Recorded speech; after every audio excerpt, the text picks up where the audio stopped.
சன்லேண்ட்ல சமைச்சா சக்தி தானா வரும். மாணவர்களின் தனித்திறமைகளை மேம்படுத்த SNS institutions. Kanchipuram Pachaiyappa's, Chennai, Kanchipuram, Vellore, Tiruvannamalai. மனுஷனை மறக்க முடியாது. இந்த பௌர்ணமியில அந்த தங்க தேர் அவங்க இழுத்துட்டு போவாங்க பாருங்களேன்.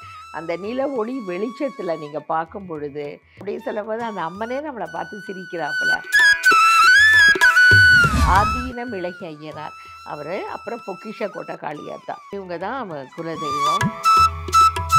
பொக்கிஷக்கோட்டை காளியாத்தாவை பற்றி நம்ம சொல்லணும் அப்படின்னா, அவங்களுக்கு இந்த வெளியில் நடக்கிறது அவங்களுக்கு பிடிக்கல. மற்றவங்கள துன்புறுத்திங்க, அநீதியாக நடந்துக்கிறீங்க அப்படின்னு சொல்லிட்டு கோபத்தோடு கொண்டு போய் நடுக்காட்டில் அந்த கானகத்தில் போய் அந்த காளியாத்தா உட்காந்துக்கிட்டாங்களாம். நிறைய விளக்குகள் நம்ம வீட்டில் பித்தளை விளக்குகள் அத்தனை விதவிதமாக நான் வச்சுருக்கேன். 30-40 வெரைட்டியில் இருக்குது. உழைப்பாளிகையோட இது வச்சு அது வளர வர அது போல் உன்னுடைய வளர்ச்சி இருக்கும் என்பது தான் அது ஐதீகம். எங்கள் அப்பா திருச்செந்தூர் முருகனை ரொம்ப வழிபட்டார். திருச்செந்தூருக்கு இன்னொரு பெயர் ஜெயந்திபுரம். சென்னை இதோட முடிச்சுன்னா அயனாவரம் அப்போ பவுண்ட்ரி. அது ஐயன்புரம். ஐயனார் இந்த சென்னையை காப்பாற்ற வரும், அதனால தான் அது அயனாவரம்.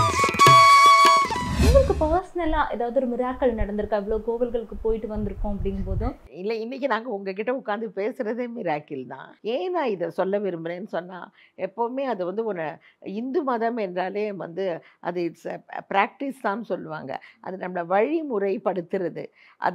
அதுக்காக தானே நம்ம இப்படியெல்லாம் இருக்கணும், இந்த உண்ணா நோன்புக்கு ஒரு வேளை இருக்கிறது, சாப்பிடாமல் இருக்கிறது, இந்த இந்த இந்த நேரத்தில் இங்கே வழிபடணும், இதெல்லாம்.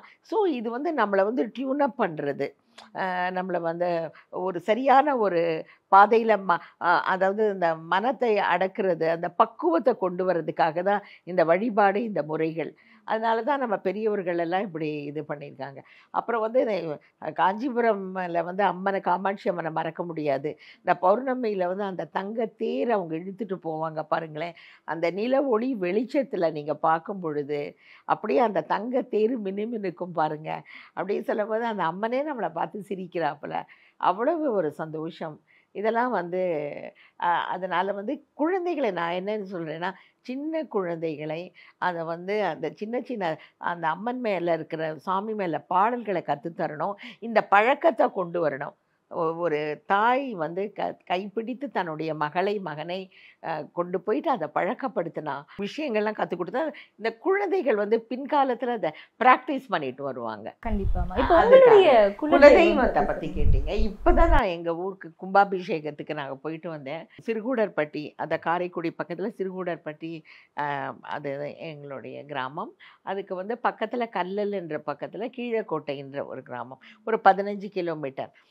அங்கே ஆதீனம் இலகி ஐயனார் அவர், அப்புறம் பொக்கிஷக்கோட்டை காளியாத்தா, இவங்க தான் குலதெய்வம். இப்போ காளியம்மன் அப்படிங்கும்போது இப்போ பரம்பரையாக நீங்கள் கும்பிட்டு வந்துட்டு இருக்கீங்க போது அவங்க நடத்தின மிராக்கிள்ஸ்ல என்னம்மா? ஆமாம், அதாவது எப்போவுமே என்ன சொல்லுவாங்க, குலதெய்வம் தான் நம்மளுக்கு. மற்ற நம்ம எல்லாமே வழிபடுற தெய்வங்கள்லாம் இஷ்ட தெய்வங்கள். குலதெய்வம் அப்படின்னு சொல்கிறது அதுதான் அவன் நம்ம குலத்தை எப்போவுமே நீங்கள் பார்த்தீங்கன்னா இந்த கோயிலெலாம் ரொம்ப பெருசாக இருக்காது. நம்ம பிறந்த ஊருக்கு பக்கத்துலேயே தான் சின்ன ரொம்ப நெருக்கத்தில் இருக்கும். அதுதான் குலதெய்வன்றது. நம்ம முன்னோர்கள், நம்ம பரம்பரை, நம்ம சந்ததியினர் வழிபட்ட தெய்வத்தை குலதெய்வம்னு சொல்லுவாங்க. அதனால் எப்போவுமே என்ன சொல்கிறது, எதற்கு எடுத்தாலும் என்னாலுமே நீங்கள் முதல்ல குலதெய்வத்தை கும்பிடுங்க.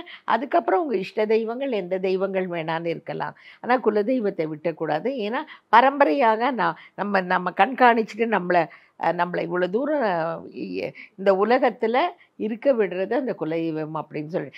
பொதுவாக நாங்கள் பொங்கல், தை பொங்கல் முடிஞ்ச பிறகு அடுத்த நாள், அப்புறம் இல்லைனா காணும் பொங்கல், அந்த நாளைக்கு நாங்கள் போகிறது. சிவன் ராத்திரிக்கும் நாங்கள் அங்கே போகிறது வழக்கம். அதுக்கு எப்படின்னா, எங்களுடைய குலதெய்வம் இந்த ஆதீனம் இலகி ஐயனார், பொக்கிஷக்கோட்டை காளி. அவங்க என்னுடைய மாமனார் ஏஎல் சீனிவாசன் அவர்களுடைய குலதெய்வம். அதனால் ரொம்ப அந்த பொக்கிஷக்கோட்டை காளி இருக்காங்கல்லம்மா, வெரி பவர்ஃபுல் அப்படின்னு ரொம்ப சொல்லுவாங்க. ஏன்னா எங்களுடைய பெரியவங்கள் அந்த லெட்டர்ஸ் எல்லாம் நான் சிலது வச்சுருக்கேன். என்னுடைய மாமனாருடைய தகப்பனார் சாத்தப்ப செட்டியார் எழுதிய கடிதங்கள் அதுலலாம் யாராவது அவருக்கு ஏதாவது மன கஷ்டம் இருந்தால் நான் என் பொக்கிஷ கோட்டை காளியாத்தாட்ட போய் நான் மனமுருகி வேண்டிக் கொண்டேன் அப்படின்னு அவர் எழுதியிருக்காரு. அவரை யாராவது கஷ்டப்படுத்தினா நான் அந்த அம்மன் கிட்ட போய் நான் வேண்டியிருக்கேன் பாரு, அவர் என்ன பண்ணுறா பாரு அந்த அம்மன் அப்படிலாம் எழுதியிருக்காரு. என்னுடைய மாமனார் ஏஎல் சீனிவாசனேன் கூட பிறந்த தம்பி தான் கவியரசு கண்ணதாசன் அவர்கள். அவரும் வந்து குழந்தையாக இருக்கும் பொழுது அதுதான் அவருடைய குலதெய்வம். அதற்கப்புறம் அவர் சுவிகாரம் போயிட்டதுனால வேறு குலதெய்வம் மாறிடுறது அந்த நகரத்தார் வழக்கப்படி. அப்போ வந்து சிவகங்கை சீமை என்ற ஒரு திரைப்படம் எடுக்கும் பொழுது இந்த மருது சகோதரர்கள், மருது பாண்டியர்கள் அங்கே வந்து பொக்கிஷ கோட்டையை காளியை கும்பிட்டு விட்டு வேண்டிக்கிட்டுக்கு போருக்கு போனாப்புல தான் அவர் அதை குறிப்பிட்டிருப்பார். அதை இன்னுமே எங்கள் ஊரில் சொல்லுவாங்க. சிவகங்கை சீமையில் கவிஞர் வந்து பொக்கிஷக்கோட்டை காளியாத்தாவை பற்றி சொல்லியிருக்காரு அப்படின்னு சொல்லிட்டு. பொக்கிஷக்கோட்டை காளியாத்தாவை பற்றி நம்ம சொல்லணும் அப்படின்னா, அவங்க வந்து ஆக்சுவலி வந்து ஒரு காட்டுக்கு நடுவில் உட்காந்துருப்பாங்க அம்மா. அவங்களுக்கு என்ன அப்படின்னா, அவங்களுக்கு வந்து இந்த வெளியில் நடக்கிறது அவங்களுக்கு பிடிக்கல. நான் எவ்வளோ சொன்னாலும் நீங்கள் கேட்க மாட்டேங்கிறீங்க, நீங்கள் என்ன இப்படியே எல்லாமே நீங்கள் வந்து மற்றவங்கள துன்புறுத்திங்க, அநீதியாக நடந்துக்கிறீங்க அப்படின்னு சொல்லிட்டு கோபத்தோடு கொண்டு போய் நடுக்காட்டில் அந்த கானகத்தில் போய் அந்த காளியாத்தா உட்காந்துக்கிட்டாங்களாம். அதாவது எனக்கு இந்த எந்த சத்தமும் உலக்க சத்தம், அதாவது இந்த பெண்களுக்கு இந்த வீட்டு சத்தமே எதுவுமே வேண்டாம் அப்படின்னு சொல்லிட்டு நாங்கள் போய் காட்டில் போய் உட்காந்துக்கிறேன் அப்படின்னு. நாங்களும் இப்போ வழிபாடு பண்ணும்போது அப்படியே நாங்கள் இறங்கி அந்த காட்டுக்குள்ளே போனால் அந்த அம்மா தனியாக அப்படி உட்காந்துருப்பாங்க அப்படின்னு சொல்லிட்டேன். அங்கே வந்து அந்த இடத்துக்கு நாங்கள் பலியிடுறதும் அதெல்லாம் வழக்கம் அங்கெல்லாம். அது குறும் தெய்வம் இல்லை, அதனால் அதுவும் அந்த பொக்கிஷக்கோட்டை காளிக்கு அதெல்லாம் உண்டு. பேசும்பொழுது வந்து விளக்கு அப்படின்னு சொல்லியிருந்தீங்க. நானும் வீட்டில் பார்த்தேன், வரும்போது திருமண பக்கமெல்லாம் இங்கே விளக்காக வச்சுருக்கீங்க, கோமாதா வச்சுருக்கீங்க. ஸோ இவங்களுக்கெல்லாம் எதுக்காகமா இதெல்லாம் வாங்கி வச்சு, ஏதாவது ஐதீகம் இருக்கா இல்லை அழகுக்காக வச்சு? அப்படின்னு கிடையாது. நிறைய விளக்குகள் நம்ம வீட்டில் பித்தளை விளக்குகள் வந்து அத்தனை விதவிதமாக நான் வச்சுருக்கேன். நிறைய இருக்கும். ஒரு 30-40 வெரைட்டியில் இருக்குது. அப்படியே அந்த மாட விளக்கு, அப்புறம் தொங்குற விளக்கு, அப்புறம் அன்னம் போட்ட விளக்கு, அந்த மாதிரி நிறைய விளக்குகள் எல்லாம். ஏன்னா அப்படியே ஒரு பெண்ணை போல் அந்த குறிக்கிறாப்புல இருக்கும். அந்த குத்து விளக்குன்னு சொல்லுவாங்கல்ல, அது ரொம்ப அருமையாக இருக்கும். எங்கே போனாலுமே இந்த குத்து விளக்கெல்லாம் நீங்கள் பார்த்தீங்கன்னா எங்கள் ஒரு குட்டி குத்து விளக்கு இருக்கும். அந்த மாதிரி பார்க்கும் பொழுது அதெல்லாம் நம்ம வாங்கிட்டு வரோம். உங்களுக்கு அதெல்லாம் கிரேஸா இல்லை இந்த விளக்கு வச்சோம் அப்படின்னா வீட்டில் இவ்வளோ விசேஷங்களாக இருக்கும் அப்படிங்கிறதுக்காக வாங்குறதா? எப்பவுமே அதனால தான் நம்ம விளக்கு காலையில் எழுந்திரிச்சோம்னா விளக்கு ஏற்றணும். அப்புறம் 6 மணிக்கெல்லாம் மாலை நேரத்தில் இதெல்லாம் வந்து ஒரு மங்களமான விஷயங்களுக்காக பெண்கள் அப்படியே நீங்கள் டியூனப் பண்ணி அப்படி பழக்கிறது. காலையில் ஏந்திரிங்க, குளிங்க, நெத்திக்கு வச்சுக்கோங்க, தலையை விரித்து போட்டுக்காதீங்க, அப்புறம் தலையை முடிய கட்டுங்க. அப்புறம் 6 மணிக்கு சின்ன குழந்தைங்களுக்கு வந்து விளக்கு ஏற்ற கற்றுக் கொடுக்கறது, அப்புறம் வந்து பூ வைக்கிறது, மஞ்சள் குங்குமம் வைக்கிறது, இதெல்லாம் தாண்டா நம்ம வாழ்க்கையிலோட சின்ன சின்ன சந்தோஷங்கள். அதே போல் இன்னும் சொல்லணும். அப்புறம் இந்த ஊரில் எல்லாம் கிராமத்தில் எல்லாம் பண்ண நிறைய வெங்கல மணி கட்டி விடுவாங்க. அப்போ வந்து நான் சொன்னேன்ல, எங்கள் பொக்கிஷக்கோட்டை காளியாத்தா கானகத்து நடுவில் உட்காந்துட்டு இருக்காங்க. அங்கே வந்து நிறைய அதை சுற்றி வெங்கல மணிகள் கட்டி விட்டுருப்பாங்க. அது என்ன வேண்டுதலுக்காக? அந்த வெங்கல மணியில் வந்து அவங்க வீட்டு விலாசம் அடிச்சிருப்பாங்க. விலாசம் என்றால் இனிஷியல்ஸ் அப்படி இருக்கும். அப்போ எனக்கும் தெரியவே இல்லை, என்னது இது நிறைய எதுக்கு இப்படி இருக்குது அப்படின்னு. அப்போ அங்கே ஒரு பெரியவர் இருந்தாங்க. அப்போ அவங்கக்கிட்ட கேட்டேன், எதற்காக நீங்கள் வந்து இந்த மாதிரி நிறைய மணி தொங்குது அப்படி? இல்லைம்மா, ராத்திரியில் பெரிய காற்று அடிக்கும் பொழுது இல்லைன்னா யாராவது வரும்போது அந்த மணியின் நாக்கை அப்படி தட்டி விட்டால் ஒரு சத்தம் கேட்கும். அப்போ அம்மாவோட காதில் விழும், அம்மா எங்கள் குடும்பத்தை பார்த்துக்கோ, மறந்துடாதன்னு. அப்படி ஒரு ஐதீகம் அப்படின்னு அவர் சொன்னார். ஆனால் அதுக்கு எவ்வளோ தூரம் உண்மை. அதனால தான் அந்த மணியை கட்டி விடுறது. அது காற்று அடிக்கும் போதெல்லாம் அந்த கானகத்தில் தனியாக இருக்கும்போது இப்படி நீங்கள் பார்த்தீங்கன்னா வடநாட்டில் கூட நிறைய கோயில் கதவுகள் எல்லாம் நிறைய பித்தளை மணிகள் தொங்கிட்டு இருக்கும். ஸோ அதனால் எல்லாத்துக்குமே ஒவ்வொரு அர்த்தத்தோடு தான் இருக்குது. அதனால தான் கவியரசு கண்ணதாசன் அவர்களும் அர்த்தமுள்ள இந்து மதம்னு அவர் எழுதுனது. அதில் எல்லாத்துலேயும் உள்ள ஒரு டெப்த்து, ஒரு மீனிங் இருக்கும். அது அர்த்தம் உள்ளது. இப்போ நீங்கள் வடநாடுன்னு சொல்லும்பொழுது நான் பின்னாடி பார்த்தேன் இங்கே இருக்கக்கூடிய ஃப்ரேம்ஸ்லாம் முன்னாடி வந்து மேலே கிருஷ்ணர் இருக்காரு, இதெல்லாம் வடநாட்டில் இருக்கிற மாதிரியான ஸ்டைல்லே அது ரொம்ப அழகாக இருக்குது. அது எல்லாமே கிருஷ்ணருக்கு. என்னுடைய ஒரு வட இந்திய பெண்மணி என்னுடைய தோழி வரும்பொழுது கேட்டாங்க, இது எங்களோட குலதெய்வம் அப்படின்னு சொல்லிட்டு இது பேர் சொன்னாங்க. அப்புறம் தான் எனக்கு தெரியும். ஆனால் ரொம்ப அழகாக இருக்கேன்னு சொல்லிட்டு என்னோடய மருமகள் தான் இதெல்லாம் டிசைன் பண்ணி அழகாக போட்டேன். அது ரொம்ப அழகாக அமைஞ்சிடுச்சு. அதனால் நாங்கள் வெள்ளிக்கிழமையெல்லாம் கற்பூர ஆரத்தி காமிக்கும் போது என்னுடைய தோழி எப்போ சொன்னாலும் அப்போ நான் இந்த படங்களுக்கும் ஆரத்தி காமிப்பேன். மந்திரங்கள் ஏதாவது சொல்கிறது உண்டாமா? ஏதாவது மந்திரம் சொல்கிறது உண்டா? அப்படின்றது புத்தகங்கள் நிறைய இருக்குமா. எல்லாம் நாங்கள் படிக்கணும்னா கூட அந்த தமிழ்லையே இப்போ எல்லாம் இருக்குல்ல, அதனால் நாங்கள் தமிழ் அந்த புத்தகங்கள் இருக்குது, அந்தந்த நாளுக்கு அப்படி போடுறது. அப்புறம் அந்தந்த நாட்களுக்கு வேண்டிய கோயில் மாக்கு அதுதான் இப்போ குழந்தைங்களுக்கெல்லாம் நம்ம சொல்லி கொடுக்கணும். பொடியில் கோலம் போடுறது எப்படி, பச்சரிசி ஊற வச்சு, இதெல்லாம் குழந்தைகளுக்கு கண்டிப்பாக கற்றுக் கொடுக்கணும்னு நான் எப்போவுமே சொல்லுவேன். ஸோ இப்படி இருக்கும் பொழுது இந்த புத்தகங்கள்லாம் படிக்கிறது. அந்தந்த இப்போ இந்த விநாயகர் சதுர்த்தி அன்னைக்கு பண்ணுறது, அதே போல் வந்து நவராத்திரி விடுறதே கிடையாது.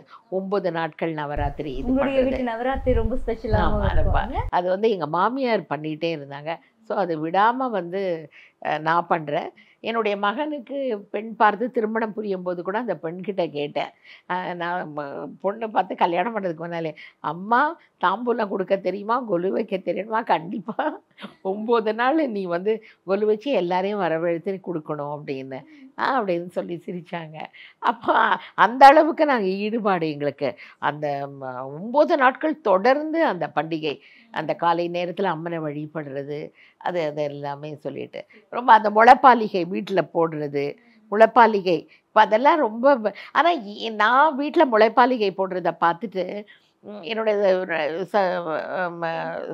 ஃப்ரெண்ட்ஸ் எல்லாம் கேட்பாங்க எப்படின்னு. அந்த டெக்னிக்கை நாங்கள் சொல்லி கொடுப்போம். அது எப்படின்னு சொல்லிட்டு அந்த மண் எவ்வளவு நல்லா இருக்கணும், அந்த மண் தான் ரொம்ப முக்கியம். அந்த மண் நல்லா இருக்கும். அப்புறம் அதுக்குன்னு சார் அந்த பாத்திரங்கள் அது இருக்கும், அந்த முளைப்பாலிகை வளர்க்குறதுக்குன்னே. ஸோ அதெல்லாம் நீங்கள் வாங்கி வச்சுக்கோங்க வீட்டில். இதெல்லாம் பழகிக்கோங்க. அந்த வீட்டிலேயே அந்த முளைப்பாலிகை, அந்த நவதானியங்கள் வளர வளர உங்களுக்கு ஒரு சந்தோஷம் கொடுக்கும். அது வந்து உங்களுடைய குடும்பத்திற்கும் உங்களுக்கும் ஒரு மேலே மேலே வெற்றியை தான் கொடுக்கும். அதுதான் அது குறிக்கிறது. முளைப்பாலிகையோட இது விஷயம், அது வளர வர அது போல் உன்னுடைய வளர்ச்சி இருக்கும் என்பது தான் அது ஐதீகம். ஸோ இதெல்லாம் பண்ணுறது. ஸோ அதனால் நம்ம என்னன்னு பார்த்தா எல்லாத்துலேயுமே ஏதோ ஒரு விஷயம் இருக்குமா, இல்லாமல் கிடையாது. நம்மளை வழிபடுத்துறதுக்கும் நம்மளை நாமே செதுக்கிக் கொள்வதற்கும் எந்த அளவு இந்த இறை வழிபாடு நம்மளுக்கு உதவுது அப்படின்னு சொல்றது ரொம்ப முக்கியம். நிஜமாலுமே அந்த இறைவனுடைய ஆற்றலால உங்களுடைய முகம் எப்பவும் சாந்தமா ரொம்ப பிரகாசமா இருக்கிறதுனாலே என் வாயிலிருந்து அந்த பேர் வந்துருச்சுன்னு நினைக்கிறேன். எனக்கு ஜெயந்தின்னு பேர் வச்சது என்னன்னா, எங்கள் அப்பா வந்து திருச்செந்தூர் முருகனை ரொம்ப வழிபட்டார். திருச்செந்தூருக்கு இன்னொரு பெயர் ஜெயந்திபுரம். அதனால எனக்கு ஜெயந்தி என்று அப்பா பேர் வச்சாங்க. அப்பா வந்து அண்ணாமலைபுரத்தில் ஒரு அழகான வீடு கட்டும் பொழுது கூட அந்த வீட்டுக்கும் ஜெயந்தின்னு பேர் வச்சாங்க. அப்போ எங்கள் வீட்டில் மற்ற சகோதரிகள்லாம் கேட்டாங்க, ஏன் அப்பா வந்து உன் பேரை வச்சாங்க அப்படின்னு சொல்லிட்டு. பட் அவர் சொல்லலை. அதுக்கப்புறம் பின்காலத்தில் நான் ஒரு குறிப்பு படிக்கும் பொழுது எனக்கு தெரிந்தது, திருச்செந்தூருக்கு அந்த ஊருக்கு இன்னொரு பெயர் ஜெயந்திபுரம் அப்படின்னு. ஸோ அதனால் ஜெயந்தி அப்படின்னு சொல்லிட்டு. அப்பா வந்து முருக பக்தராக இருந்ததுனாலே உங்களுக்கும் சின்ன வயசுலேருந்தே அந்த கடவுள் பக்திங்கிறது எல்லாம் அதெல்லாம் உண்டு. பொதுவாகவேடா அந்த மாதிரி அந்த இறை வழிபாடு தான் மேக்சிமம் 90% அப்படி தான் இருந்தாங்க. 10% அது ஏத்திஸ்ட்னு சொல்லுவாங்க பாருங்களேன், அதை நம்பாதவர்கள் இருந்தாங்க. பொதுவாக நீங்கள் பார்த்தீங்கன்னா எல்லாமே நம்ம அதில் பார்த்தா தெய்வ வழிபாடு உடைய குடும்பமாக தான் இருக்கும், அப்படி தான் இருக்கும். பட் அவங்க வந்து ஏத்திஸ்ட் அட்லீஸ்ட் ஏதாவது ஒன்றுத்துக்கு பயப்படணும். இப்போ நீங்கள் ஐயனாரை நீங்கள் எடுத்தீங்கன்னு சொன்னால், ஏன் ஊருக்கு வெளியே அப்படிப்பட்ட ஒரு உருவ சிலையோட பெரிய மூசையோட பெரிய கண்ணங்களோட ஈட்டி வச்சுட்டு நீ இருக்காருன்னா ஊர் மக்களுக்கு வந்து இந்த ஐயனார் உன்னை பார்த்துக்கிட்டு இருக்காரு, அதனால் வந்து நீங்கள் வந்து கரெக்டாக இருக்கணும், இல்லாட்டி வந்து உங்களுக்கு வந்து உங்களை வந்து அவர் துன்புறுத்துவார், அந்த உருவ சிலையை காமிச்சு பயமுறுத்துறதுக்கு. அதனால் எப்போவுமே பயப்படுவாங்க. அதுக்காக தான் அந்த ஏற்பாடு பண்ணி வச்சுருக்காங்க. எல்லாத்துக்கும் மீறின ஒரு சக்திக்கு நம்ம கட்டுப்படணுங்கிறது கூட நான் ஒன்று கண்டுபிடிச்சேன். இங்கே சென்னைக்கு பக்கத்தில் இருக்க அயனாவரம் என்ற ஊர் இருக்குது பாருங்கள். அது வந்து சென்னை இதோட முடிச்சுன்னா அயனாவரம் வந்து அப்போ வந்து பவுண்ட்ரி. அது வந்து ஐயன்புரம். ஐயனார் வந்து இந்த சென்னையை காப்பாற்ற வரும், அதனால தான் அது அயனாவரம், அவர் மருவி அயனாவரம் வந்தது அப்படின்னு சொல்லுவாங்க. ஸோ இது மாதிரி நிறைய எல்லாமே அர்த்தம் பொதிந்து நிறைய விசேஷங்கள் சிறப்புமா. ஸோ கடவுள் அப்படிங்கிறப்ப எல்லாத்துக்கும் மீறின ஒரு சக்திங்கிறது இல்லாமல் என்னென்ன அர்த்தங்களோட இருக்குங்கிறதையுமே ரொம்ப தெளிவாக எங்களுக்கு சொல்லியிருக்கீங்க. ரொம்ப நன்றி. நன்றி நன்றி, வணக்கம். சன்லேண்ட்ல சமைச்சா சக்தி தானா வரும். மாணவர்களின் தனித்திறமைகளை மேம்படுத்த SNS institutions. Kanchipuram Pachaiyappa's, Chennai, Kanchipuram, Vellore, Tiruvannamalai.